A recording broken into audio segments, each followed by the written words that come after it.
Shalom saudaraku yang dikasihi oleh Tuhan. Senang sekali kita boleh berjumpa kembali pada hari ini, Selasa 11 Oktober 2022. Saudaraku, kita sungguh bersyukur kepada Tuhan oleh karena kasih karunia-Nya. Kita masih diberi kesempatan untuk dapat melakukan aktivitas kita sepanjang hari ini. Nah saudaraku, mari kita persiapkan hati kita lebih lagi untuk mendengar renungan firman Tuhan. Kita percaya bahwa Tuhan yang memberikan kita pengertian, Tuhan yang mengajar, bahkan Tuhan yang mengurapi setiap kita.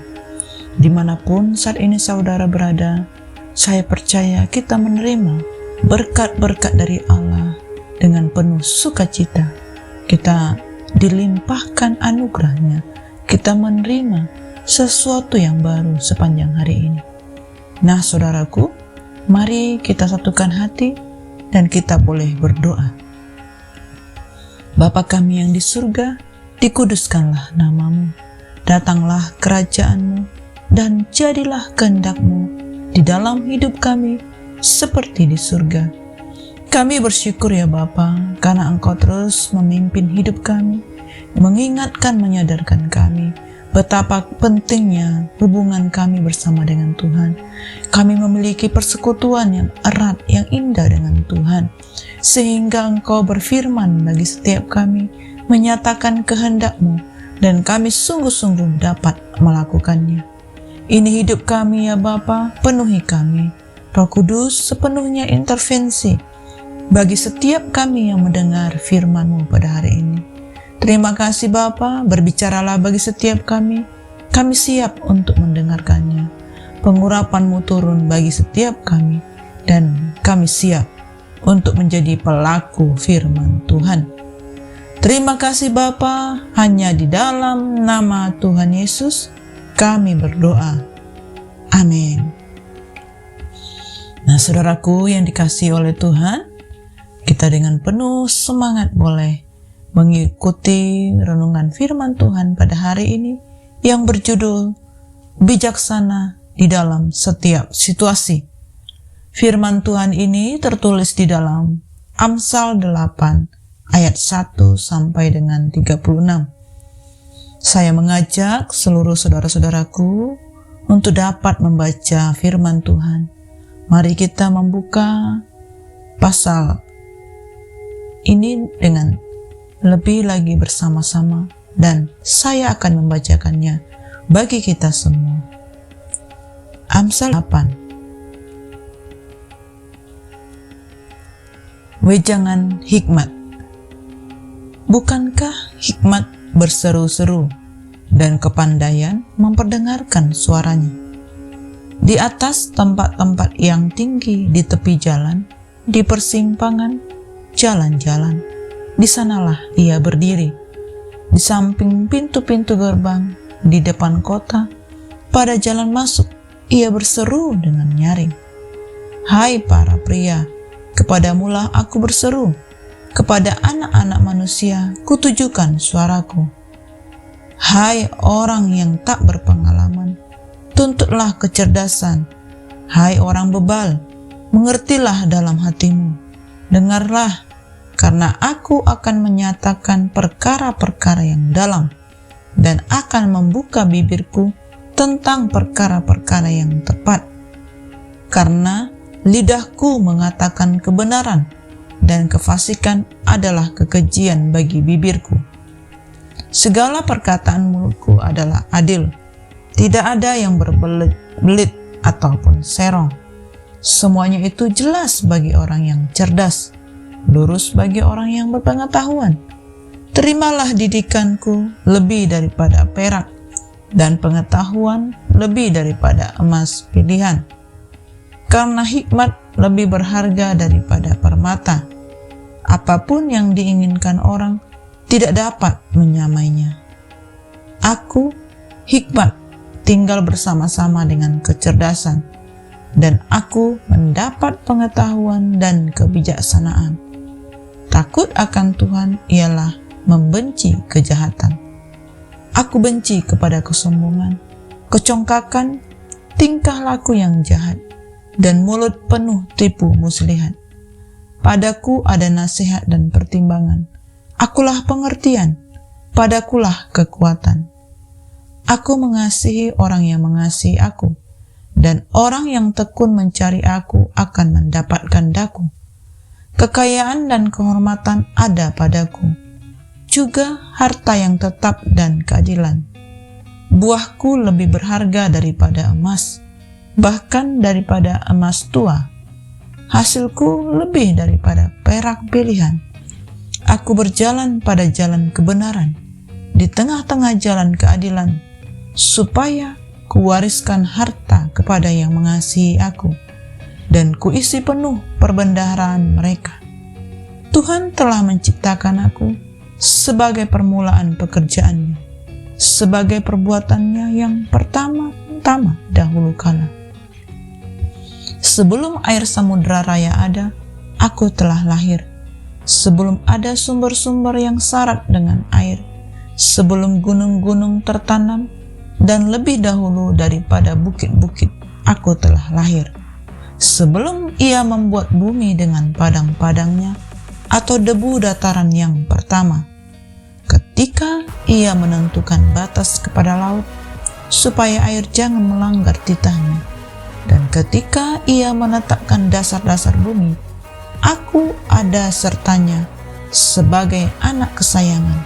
Setiap hari aku menjadi kesenangannya, dan senantiasa bermain-main di hadapannya.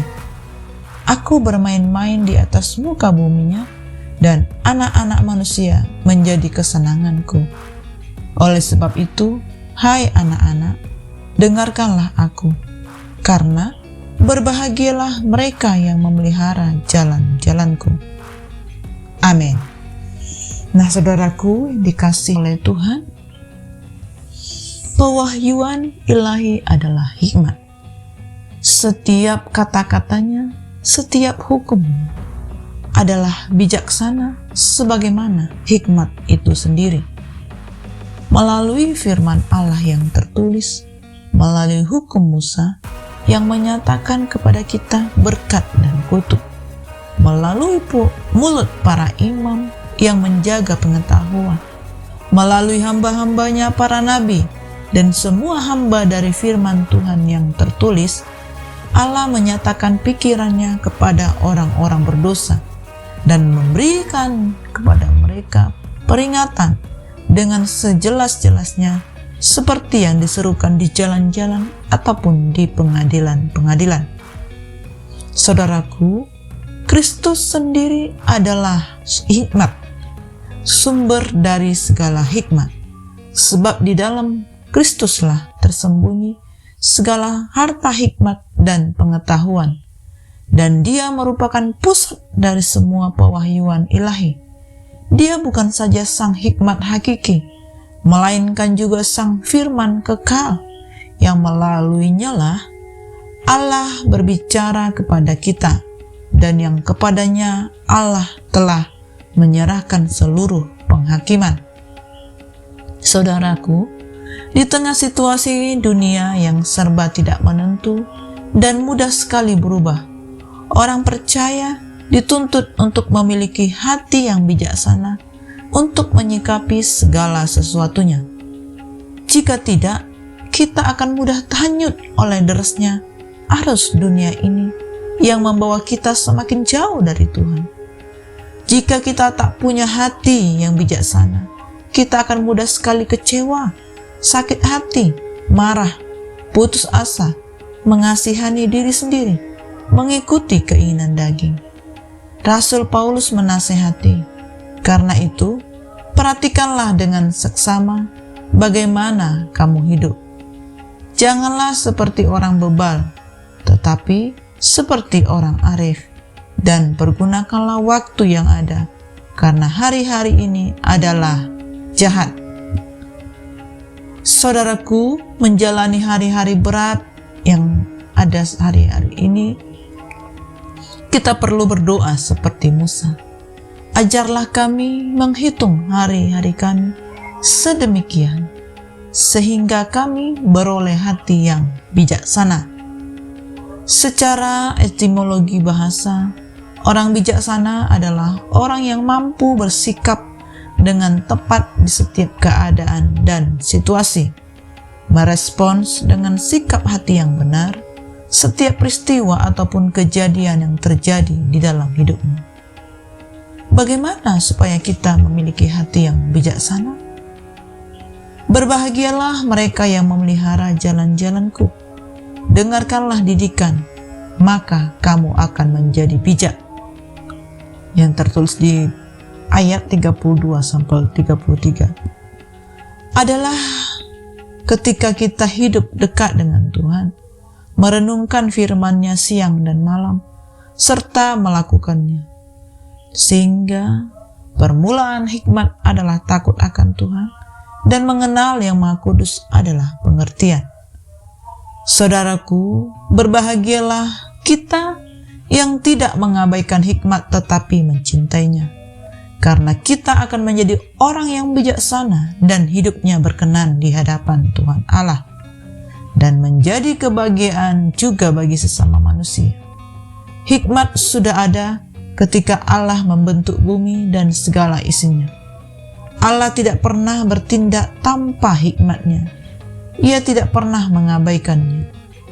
Raja Salomo memerintah dengan jujur dan adil karena hikmat yang dari Allah ada di dalam hatinya.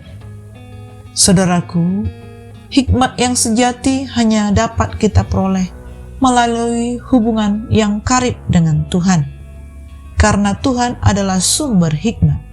Jadi, kebijaksanaan yang sejati tak akan kita dapatkan dari membaca buku-buku ilmu pengetahuan, buku filsafat, ataupun buku-buku karangan manusia lainnya, melainkan ketika kita merenungkan firman Tuhan yang hidup. Seperti Salomo yang adalah contoh orang yang memiliki hikmat yang luar biasa. Hikmat diperoleh karena Salomo memiliki hubungan yang dekat dengan Tuhan. Namun, ketika ia mulai menyimpang dari jalan-jalan Tuhan dan meninggalkannya, saat itulah Salomo sedang berjalan menuju kehancuran. Amin. Demikianlah renungan firman Tuhan yang dapat kita dengar, saudaraku. Mari kita persiapkan hati kita lebih lagi untuk kita semakin memiliki ketaatan sepenuhnya kepada firman Tuhan. Firman Tuhan hidup tinggal di dalam diri kita, dan firman Tuhan yang mendrive hidup kita. Demikianlah saudaraku, firman Tuhan ini dapat kita dengar pada hari ini. Mari kita bersama-sama satukan hati dan kita tutup di dalam doa. Terima kasih Bapa yang baik, kami bersyukur buat firman-Mu yang mengajar kami. Terima kasih kami boleh memiliki hati yang bijaksana di dalam setiap situasi hidup kami. Kami percaya Engkau yang memimpin dan menuntun hidup kami sampai Engkau datang kali yang kedua. Ini kami ya Bapa, kasih karunia-Mu menyertai kami senantiasa dimanapun saat ini kami berada. Berkati kami, urapi kami, sucikan, kuduskan kami. Bahkan Engkau yang menyembuhkan, Engkau yang mendengarkan pergumulan kami, dan bahkan Tuhanlah yang menjawab setiap masalah-masalah hidup kami. Kami memiliki solusi dan kami keluar sebagai pemenang. Ini hidup kami ya Bapa, kami sembuh, kami kuat, kami penuh dengan berkat-berkat Tuhan sepanjang hari ini. Terpujilah nama-Mu Bapa, hanya di dalam nama Tuhan Yesus kami berdoa. Semangat pagi saudaraku, semangat melakukan setiap aktivitas kita. Tuhan memberkati kita semua. Haleluya.